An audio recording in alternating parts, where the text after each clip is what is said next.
Bonjour à tous, je vais vous présenter le tennis sous ses différents angles et essayer de mieux vous faire connaître ce sport.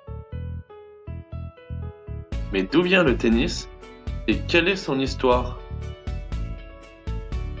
Le tennis tient son origine du jeu de paume qui lui a été créé en France au XIIIe siècle par des moines qui voulaient faire un peu de sport.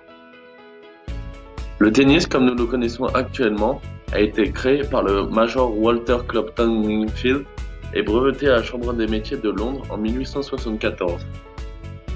Quels sont les éléments qui permettent au joueur de pouvoir pratiquer son tennis? Tout d'abord, la raquette d'aujourd'hui est principalement composée de fibres de carbone.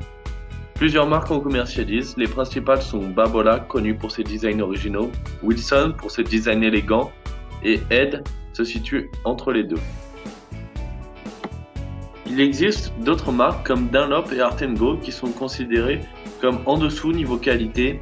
Kennex, une marque très présente il y a une vingtaine d'années et sur le déclin aujourd'hui. Et enfin Technifibre et Yonex, considérées aujourd'hui comme les marques montantes du tennis derrière les trois géants. Passons maintenant au terrain, qui font tous 23,77 mètres par 10,97 mètres, avec un filet de hauteur de 1,07 m, c'est-à-dire 3,5 pieds. En ce qui concerne les surfaces de jeu maintenant, il y a la terre battue qui est une surface lente avec une bonne prise aux effets, c'est-à-dire que la balle peut rebondir très haut comme ne presque pas rebondir. On peut en trouver à Draguignan, Fréjus ou Sarapel par exemple. Ensuite, le gazon, qui est la surface de jeu la plus rapide, mais possède beaucoup de faux rebonds, qui fausse un petit peu le jeu.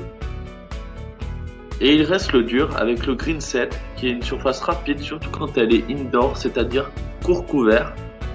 Et le béton poreux, différenciable par ses petits grains à la surface, qui est aussi la surface la plus présente en France, due à son faible coût, comme on peut le voir au MUI ou à la SPTT Draguignan. Au niveau professionnel, il existe de nombreux tournois. Les plus prestigieux sont les grands chelems que les plus grands joueurs prisent par la notoriété qu'ils procurent, par les gains disponibles et les points disponibles. 2000 en l'occurrence. Ensuite vient le Masters à Londres, tournoi des champions entre les 8 meilleurs joueurs de l'année avec à la clé 1500 points. Puis il y a les tournois Masters 1000, ATP 500 et ATP 250 qui rapportent respectivement 1000, 500 et 250 points pour les vainqueurs. Mais alors, à quoi servent tous ces points?